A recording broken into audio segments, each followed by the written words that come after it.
Hello, my friends. Welcome. This is Heather, and this is the Back to Me podcast. And this week I'm talking about, the usual wellness. But after I did a search on Google, it was interesting what I found, and I want to talk about what do you think of when you hear the word wellness? Enjoy the episode. Remember to review and subscribe and share with the world. Talk to you soon. Take care.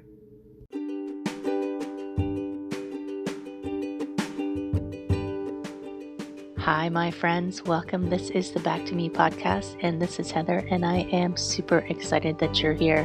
You are going to hear some tips and some tricks and some ideas to help you live your happiest and healthiest self. I call it Back to Me because when you are taking care of yourself, back to me, then you can take better care of others, and we can all make the world a better place. This is Wellness Your Way, and I am super happy that you're here.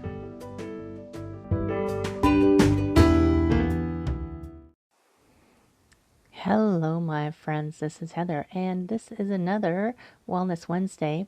And this is actually, if you tried to listen to this recording before, this is a do-over. I'm taking a mulligan because one of my listeners, thank you so much, T, for letting me know that the original recording of this podcast had some static problems. I was not aware that the recording was having a problem, so thank you for that. But I still wanted you to be able to, I guess, benefit from my thoughts for the day. And what I was talking about was wellness, of course, because I talk everything wellness.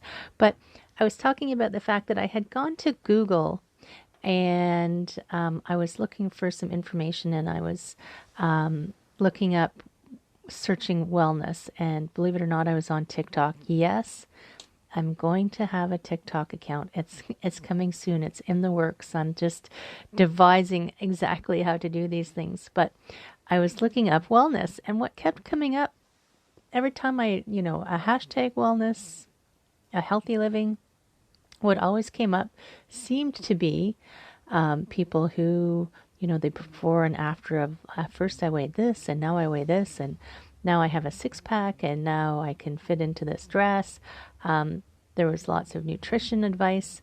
But wellness is so much more than your external appearance. It's so much more than what you eat. It's so much more than what you weigh. And when I'm working with people and we're considering, when I'm talking wellness to anybody, what I'm considering is six things. You can encompass most of the things that you need for wellness into under six categories. And those categories are, there is a physical wellness aspect, because when you don't feel well, you don't feel well. There is an emotional aspect. There is, there's lots of talk about mental health these days, right? There is relationships.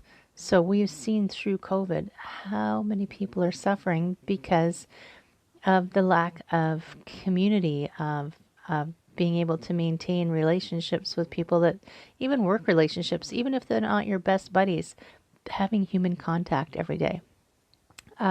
There's professional. Speaking of work, there's professional wellness. Do you feel fulfilled in your role, in your job? Do you feel appreciated? Do you enjoy what you do? Do you feel excited to get up and do your work every day? Or do you drag yourself there because you're just not happy? And then there is financial wellness. Do you feel financially stable? Do you worry about those things? Or is that just something that's fine? And if that's fine, that's amazing. Through COVID, a lot of people have been having that financial aspect feel a little unstable. And then I call it spiritual wellness, but it's not to do with religion. It's about something, think of it as something bigger than yourself. So do you feel like you are, you could say, do you feel like you're achieving your life's purpose? Do you feel like you have something that you are drawn to, that you want to achieve? I said at the beginning of this year, I feel like my purpose is to help as many people as I can. in whatever way I can. And part of it is this podcast. So for me, my spiritual wellness, I'm working on it all of the time. And that's one of the things that I use to gauge mine. So when you have those 6, I use a flower to envision mine. So in the center of the flower, there is you, the person. There is you, the person with your lovely long stem that goes down into the earth, and you are growing up and you are blossoming as a person. And the petals are each of those aspects of wellness. So you can imagine, when a flower is blooming, it wants all of the petals to open and be available to gather sunlight and rain and be appreciated. And the flower is then balanced, has that visual balance to it, that all the petals are good and expanded and blossomed. And sometimes, maybe none of your petals have fully opened, so you're just kind of a smaller version of yourself, and you don't get that full opening. And maybe that's something to think about. But also to think about is when one of the petals is closed or damaged or not expanded fully, perhaps, then the other petals, the flower is still alive. It's still doing its flower thing, but it's not its full expression. And the interesting thing about those 6 components, if you think about them, they don't live in isolation. Even though the petal is, on a flower is its own petal and it's off doing its thing, the flower as a whole can be impacted by one of those things being impacted. So, for instance, if you're unhappy professionally, maybe you won't progress in your role because you're not bringing good energy to work. You don't care about what you're doing. That could impact you financially. So if your professional petal is not fully blossomed and doesn't feel like it's open all the way, it can pull down the other petals. It can pull down the financial. It could pull down the emotional because you're not happy. If you are unhealthy, like you're just physically unhealthy for whatever reason, it may not be any reason of your own. It could be something that happened to you. Like when my stroke happened, for a little while I was struggling. And that can affect your emotional health and your relationship health. So even though we look at them as separate components, they are related. They do impact each other. But when we're trying to decide if we want to change something in our lives, the first thing you have to do is decide to change something and decide you're going to do something. That's actually kind of the hardest step, really.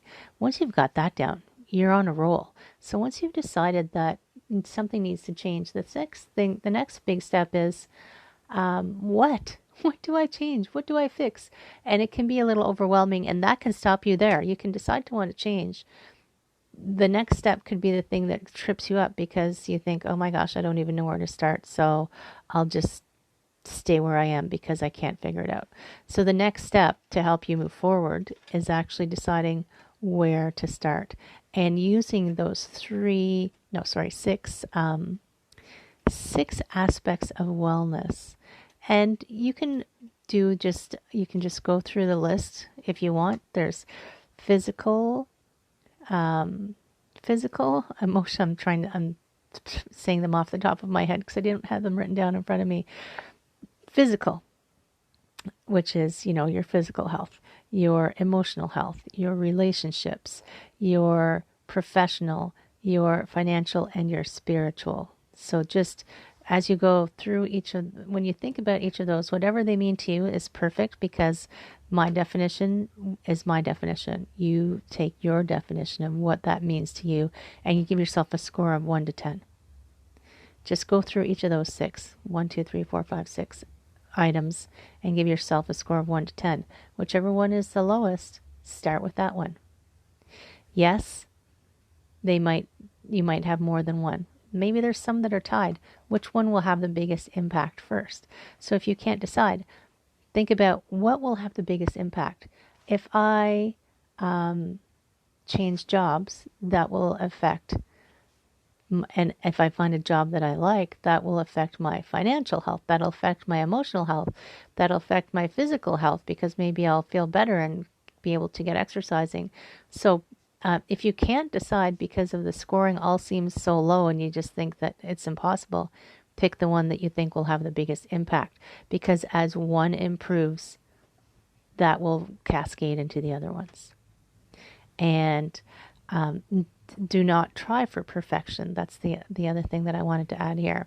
Perfection is not, I don't think perfection is a thing. I don't think it's actually possible to be perfect. And I've probably said this before, and I know I've said this before, and that's okay.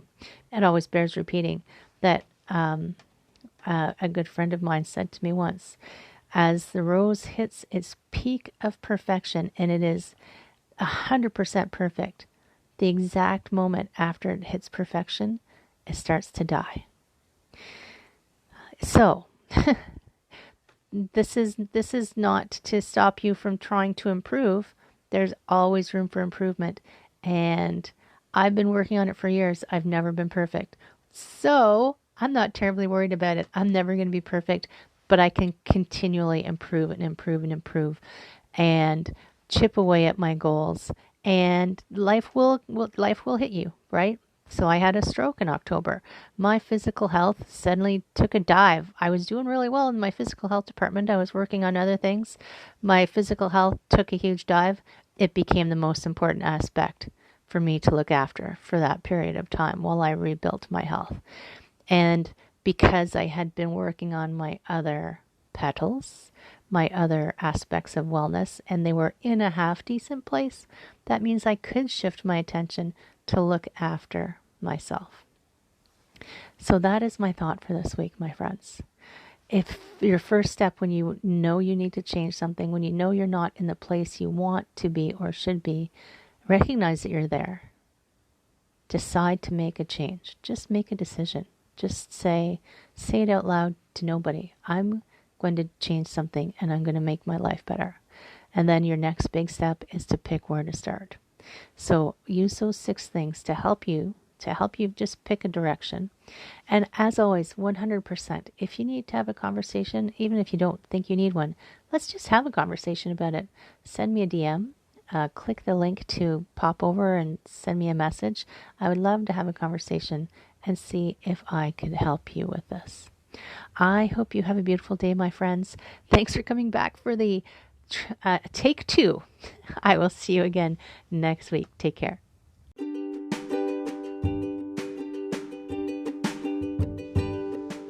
Hi, my friend. Thanks so much for listening to this entire podcast.